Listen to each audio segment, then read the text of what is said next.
Hello guys, welcome back to my channel Shri S S and world. कैसे हैं आप सब? आशा करते हैं आप सब लोग बहुत अच्छे होंगे और खूब मन लगाकर पढ़ाई कर रहे होंगे। तो हमारी चल रही थी एनसीईआरटी सीरीज, जिसमें हम 6 क्लास की ज्योग्राफी का चैप्टर कंप्लीट करवा रहे हैं, सेकंड। और इसमें हम देशांतर अक्षांश को पढ़ चुके हैं और इसकी मैपिंग भी कर चुके हैं। कर्क रेखा, मकर रेखा, इनकी भी मैपिंग वाले वीडियो मैंने डाल दिए हैं। तो आप मेरे चैनल पर जाकर जाएंगे तो प्लेलिस्ट पे जाना, वहाँ पर न्यू एनसीईआरटी मैपिंग करके एक प्लेलिस्ट बनी है, उसमें सिर्फ अभी 2 वीडियो डली है। तो वो वीडियो से आप अक्षांश, देशांतर एंड भूभाग और पृथ्वी का जो घूर्णन है, ये सारी चीज़ों के बारे में डिटेल में विथ ग्राफ, नॉट मैंने एक्सप्लेनेशन किया है बट ग्राफ से समझाया है, मैप से समझाया है। तो वहाँ से आपकी ये कन्फ्यूजन दूर हो जाएगी। तो हमारा आगे ये चैप्टर है, बात करेंगे हम कि जो ये मानक समय है हम इसे क्यों मानते हैं। हमने जिन्होंने कल की क्लास नहीं देखी है, प्लीज़ वो पहले वो वाली क्लास देखें, उसके बाद आगे आपको समझ में आएगा, ठीक है। तो उसमें क्या है कि मानक समय क्यों मानते हैं, यानी कि हमारा लोकल टाइम जब अलग अलग है, सब जगह स्थानीय समय है, तो मानक समय की हमें ज़रूरत क्यों पड़ी, बताइए। ऐसी क्या वजह थी जिसकी वजह से हमें मानक समय की ज़रूरत पड़ी। तो मानक समय की ज़रूरत क्यों पड़ी? क्योंकि स्थानीय समय जो है, लोकल टाइम है, जो हर जगह का अलग अलग होता है। यानी कि पूर्वी देशों का लोकल टाइम अलग होगा और पश्चिमी देशों का लोकल टाइम अलग होता है। उदाहरण के लिए बहुत से देशांतर से होकर गुजरने वाली रेलगाड़ी के लिए समय सारणी तैयार करना कठिन होगा। यानी कि बहुत से देशांतर से जो ट्रेन है वो तो पूरब से पश्चिम, मतलब बहुत दूर दूर तक जाती है, तो उनके लिए समय सारणी यानी कि टाइम टेबल बनाने में डिफरेंसेस होता है। जैसे भारत में गुजरात के द्वारका तथा असम की डिब्रूगढ़ के स्थानीय समय में लगभग 1 घंटा 45 मिनट का अंतर होता है। यानी कि अगर गुजरात के द्वारका में अगर आपको 10 बज रहे हैं, तो असम के डिब्रूगढ़ में वहाँ 1 घंटा 45 मिनट का अंतर होता है। तो अगर यहाँ 10 बज रहे हैं तो वहाँ कितना बजेगा? 11:45 हो जाएगा। या असम में 10 बज रहे हैं तो यहाँ पर 11:45 हो जाएगा। तो वो आपके देशांतर पर निर्भर करता है, कौन सी पूरब में, कौन सा पश्चिम है, ठीक है।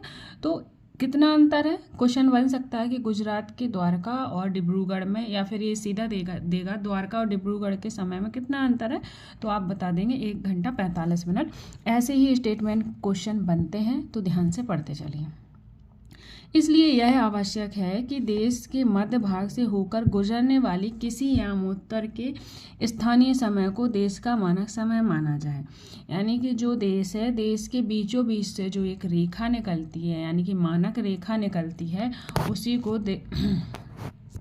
को क्या माना जाए? यामोत्तर स्थानीय समय माना जाए, यानी कि मानक समय माना जाए। इस यामोत्तर रेखा के स्थानीय समय को पूरे देश का मानक समय माना जाता है। जो यामोत्तर रेखा होती है उसी से पूरे देश का मानक समय माना जाता है। जैसे भारत में कितने डिग्री है यामोत्तर रेखा? 22.5 डिग्री। ये ग्राफ बना है, ये अपना प्यारा भारत है। यहाँ से ये हमारी यामोत्तर रेखा गई है, वो कितनी है? 82.5 डिग्री भारत की, ठीक है। और आगे बात करेंगे।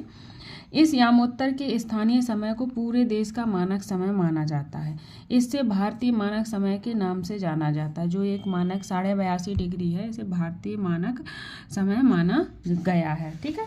अगर पूछता है भारतीय मानक समय रेखा कितनी डिग्री पर है, तो आप बता देंगे 82.5 डिग्री पर, ठीक है। आगे बढ़ते हैं। कबीर भोपाल के निकट एक छोटे से नगर में रहता है। वह अपने मित्र आलोक से कहता है कि वे लोग आज रात्रि में नहीं सो पाएंगे। भारत एवं इंग्लैंड के बीच एक क्रिकेट मैच लंदन में है। तो लंदन में दोपहर के 2 बज रहे हैं, ठीक है। लंदन में दोपहर के 2 बज रहे हैं, 2 बजे शुरू होगा, अर्थात भारत का समय अनुसार, यानी कि भारत में कितना समय होगा उस समय? 7:30 बज रहे होंगे। कैसे? क्योंकि पश्चिम से पूरब आने पर हमारा 5.5 डिग्री का डिफरेंस है, तो यहाँ प्लस होता है 5.5 डिग्री पूरब में, और 5.5 घंटे पश्चिम में माइनस होता है।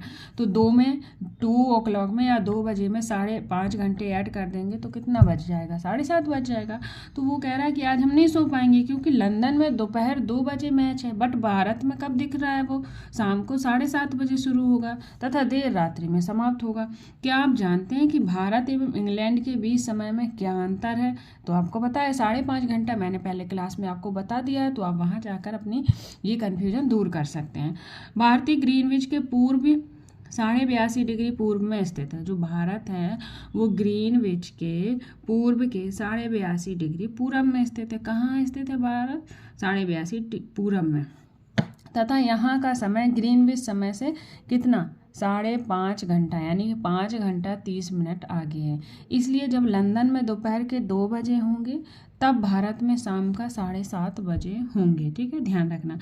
कुछ देशों का देशांतरीय विस्तार अधिक होता है जिसके कारण वहाँ एक से अधिक मानक समय अपनाए गए हैं। कितने? जैसे कुछ देश हैं जो बहुत बड़े होते हैं तो उनके मानक समय एक से ज़्यादा अपनाए गए हैं। उदाहरण के लिए रूस में कितने मानक समय होते हैं? कितने हैं मानक? 11। तो रूस में 11 मानक समयों को अपनाया गया है। पृथ्वी के एक एक घंटे वाले 24 समय क्षेत्रों में बांटा गया। जो पृथ्वी को कितने घंटे में बांटा गया? एक एक घंटे वाले 24 समय क्षेत्रों में बांटा गया है। इस लाइन को ध्यान रखेंगे। इस प्रकार प्रत्येक समय क्षेत्र 15 डिग्री देशांतर तक के क्षेत्र को घेरता है। तो क्या कह रहा है कि पृथ्वी को एक एक घंटे के 24 समय क्षेत्रों में बांट दिया गया है। इस प्रकार प्रत्येक समय क्षेत्र 15 डिग्री देशांतर तक के क्षेत्र को घेरता है। तो ये था आज का आपका क्या, तो ये था आज की आपकी क्लास और आपका सेकंड चैप्टर होता है फिनिश। अब हम कल से स्टार्ट करेंगे अपना थर्ड चैप्टर होगा हमारा पृथ्वी की गतियाँ, यानी कि पृथ्वी कैसे गति करती है, पृथ्वी कैसे मूव करती है। तो हम इस पर डिटेल में चर्चा करेंगे और मैं इंग्लिश वाली NCERT भी स्टार्ट करने जा रही हूँ। जो बच्चे इंटरेस्टेड हो वो कमेंट्स बॉक्स में कमेंट जरूर कर दें कि हाँ NCERT आपको चाहिए इंग्लिश में, तो मैं क्लास स्टार्ट कर दूँगी। और गाइस खूब मन लगाकर पढ़िए, अच्छे से पढ़िए और इस बार का CTET ज़रूर पार करिए। जैसा कि थंबनेल में लिखा है, अब की बार CTET पार। ठीक है, तो thank you guys, take care and bye bye.